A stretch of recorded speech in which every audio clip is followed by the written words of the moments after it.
Friend put me down as emergency contact at her daycare and is now furious I refused to pick up her sick kid.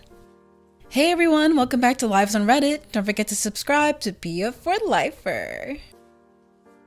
I use the term friend loosely. We drifted apart after her daughter was born. I had 3 missed calls on my phone when I went on break at work. Voicemails were from the daycare saying kid was sick, gastro, and I needed to pick her up as they couldn't contact mom or dad. Now, I had no idea I was the emergency contact. I rang the daycare back and told them I had never agreed to being the emergency contact and they would have to contact someone else. Daycare lady got crappy with me, telling me the kid was sick and I had to pick her up. I replied that I didn't have to do crap. I was sorry the kid was sick, but she's not my responsibility, and to sort it out themselves. Lady tried to argue, but I hung up and blocked the number. Got an angry phone call that afternoon from mom, screaming at me for refusing to pick the kid up. She had to leave work to get her. I cut her off and told her how dare she put me down as emergency contact. She knew I would never agree. And I told her to get fricked. I don't care and have to cut off all contact. How dare she? I'm still so angry. I don't babysit, especially when a kid is sick. I'm not taking leave from work for her kid.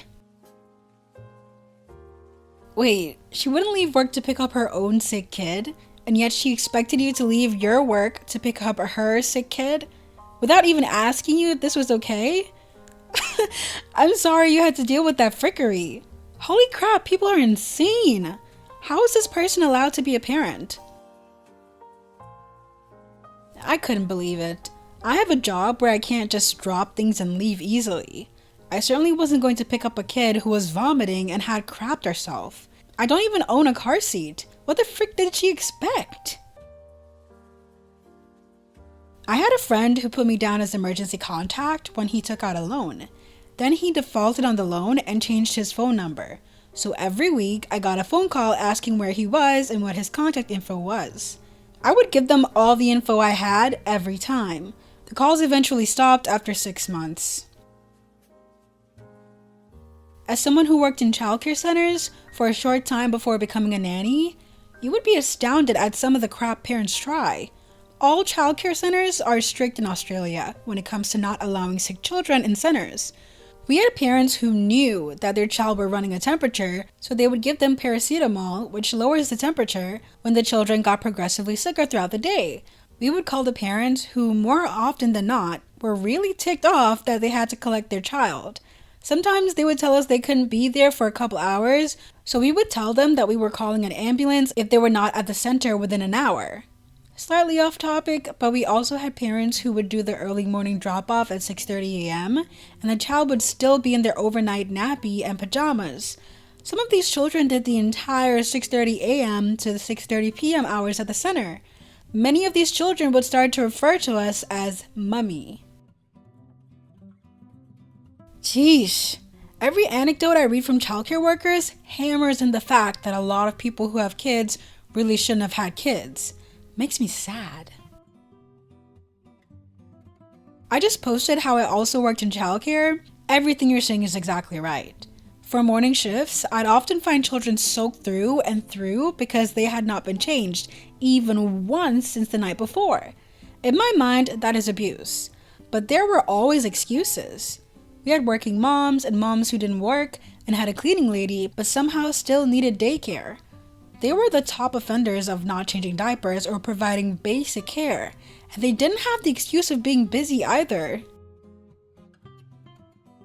I'm curious, would you say that the cost of daycare for one day is about right or not enough? Also, we should all remember the real heroes are daycare workers and not the parents, especially if the daycare almost acts like foster care. There's something depressing about that thought. Bro, what the frick? This belongs in entitled parents. I was still in emergency contact for an ex, and when this Dumbo was driving drunk, he took out a traffic light, road sign, and a tree, and his head was busted open, and he had to go in for an emergency operation. They called me. When the hospital called me, I pretended not to know who they were talking about, and told them they have the wrong number. A few days later, same thing. They called me again. They can't get a hold of his family. I say I don't know who this is.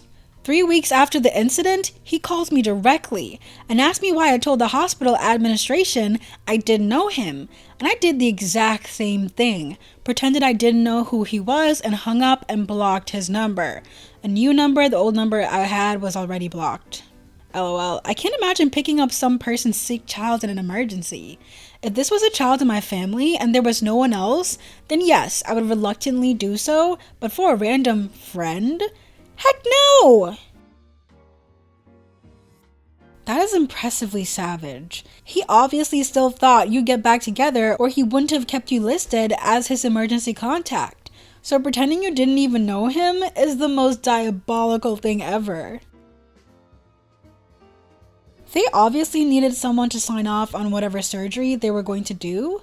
My understanding on the 60-second scolding he was trying to give me, they did the minimum to get him out of danger, and then eventually one of his parents answered the call from the hospital a few days later, and he went in for a second operation to do the risky stuff. He had more to say, and I just said I don't know who this is. You have the wrong number, and dropped the call, then blocked him. He treated me too poorly on the tail end of our relationship for me to give a dang.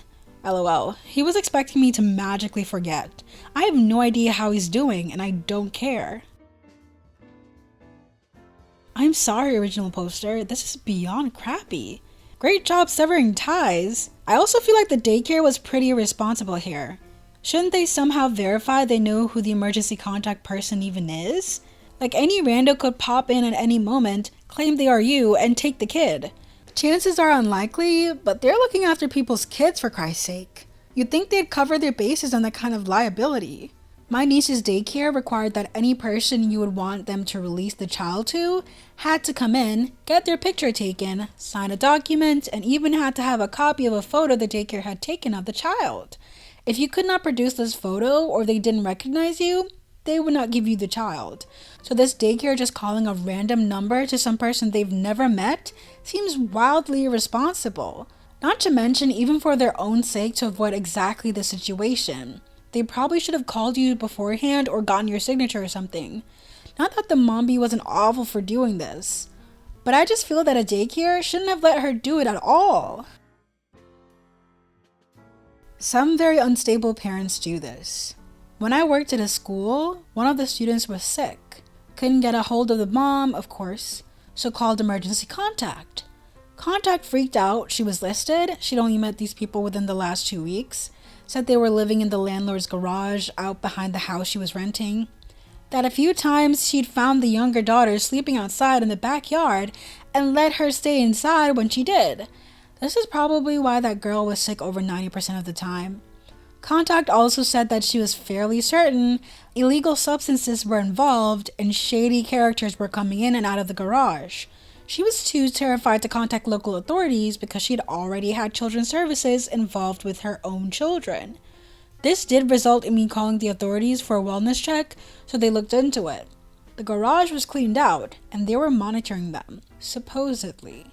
ETA, I did not get short with the contact. You never want to release kids to people they don't know or don't feel comfortable with the responsibility. They're ultimately the parents' or guardian's responsibility, and they should have reliable backup plans in place if the school cannot get in touch with them. Within a couple months of this, the family moved away from us, transferred schools, then disappeared despite mine and other staff members' attempts to track them. Almost 3 years later, I received a call from the kid's aunt, who was flustered, upset, stressed, and confused. She had just been granted emergency custody of the kids.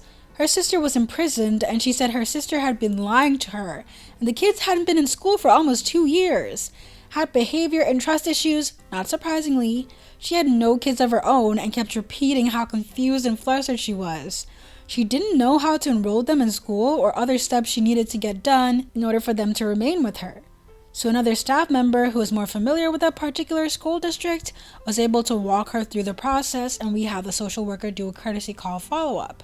She was about 2 hours away from us, as we hoped she would be able to provide a better and more stable environment for the kids. But still, talk about a total disruption of her own life. This was only one instance of the insanity going on. Once a van that delivered severely mentally disabled adults tried to dump my neighbor's mentally disabled son on my doorstep. I wasn't an emergency contact, nor was I a babysitter, just a neighbor. I was on my way out the door, heading to school to take my final exam. No makeups. The driver was telling me I have to leave him somewhere. I said, leave him at the police station. I guess because I'm female, I'm supposed to drop everything? Fortunately, his dad just drove up. Wasn't the dad's fault, evidently. The driver decided he wanted to get home early, so he thought he'd just get the kid early and drop him off early. I hope the parents raised 10 types of heck and got the driver fired. Whoa, whoa, whoa, whoa, whoa, whoa, whoa, whoa, whoa, whoa, whoa. Don't leave. Subscribe. Be a for lifer.